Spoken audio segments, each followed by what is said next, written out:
está aqui, ó Deus. Como dizem em Hebreus, ó Pai, nós entramos no Santo dos Santos nesta hora, Senhor. Pai, receba, Senhor, toda a ação, todo louvor, toda a gratidão, Senhor. O fruto, Senhor, ó Pai, que vem, Senhor, de lábios, Senhor, que te louvam, Senhor. Que não sejam só palavras, Pai, Senhor, mas que nesta hora, Senhor, que o Senhor receba, Senhor, o nosso louvor, a nossa adoração. Nós viemos te buscar, ó Deus, nós queremos, ó Pai, ter mais de Ti, Senhor. Ó Deus, nós queremos sentir a Tua presença. Nós já te convidamos, Senhor, vem neste lugar, Senhor. Enche, Senhor, mais uma vez este lugar, Senhor, com a Tua presença, com a Tua glória, Senhor. Porque, ó Deus, é de Ti que nós precisamos. É de Ti, Senhor, que vem o nosso socorro. É de Ti, Senhor, que vem o nosso amor, ó Deus. Pai, a Tua palavra diz que o desejo de Te adorar é de Ti, ó Pai. Por isso, ó Pai, nós queremos declarar, Senhor, que não há ninguém como Tu. Não há ninguém como Tu no céu, na terra, debaixo da terra. Não há outro nome. Jesus, sintonizado no meio dos louvores. Assenta, Senhor, no lugar que é só Teu, que é por direito, Senhor. Toma o Teu trono, Senhor, nas nossas vidas, ó Pai, aqui. Vem, Deus. Nós dedicamos tudo a Ti, Senhor. Como disse Paulo, Senhor, por dele, por ele, para ele são todas as coisas. A Ele a glória, a Ele a glória, a Ele a glória, a Ele a glória, Senhor.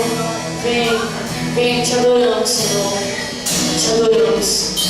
O Senhor habita no meio dos louvores. Venha habitar, Deus.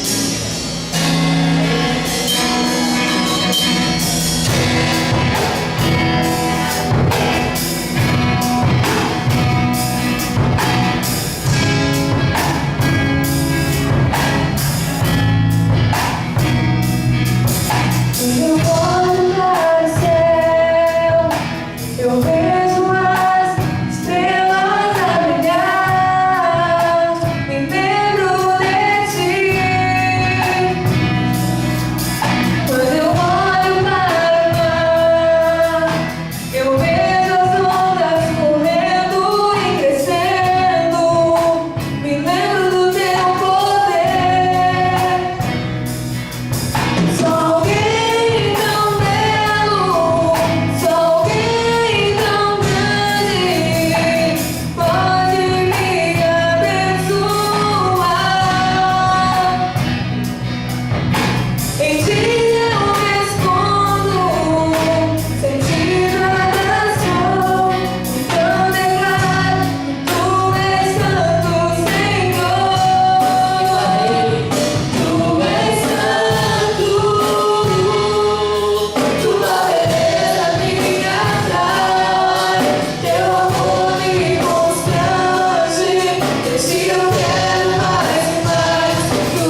presença, Senhor, dizemos que nada se compara a Ti. Nada se compara a Ti, Senhor, ao prazer de Te servir. Nada se compara, nada se compara, nada se compara ao privilégio de Te servir, Senhor. Nada nessa terra, Senhor, se compara ao privilégio, Senhor, de Te servir. Nós Te adoramos, Senhor. Nós Te adoramos, Senhor.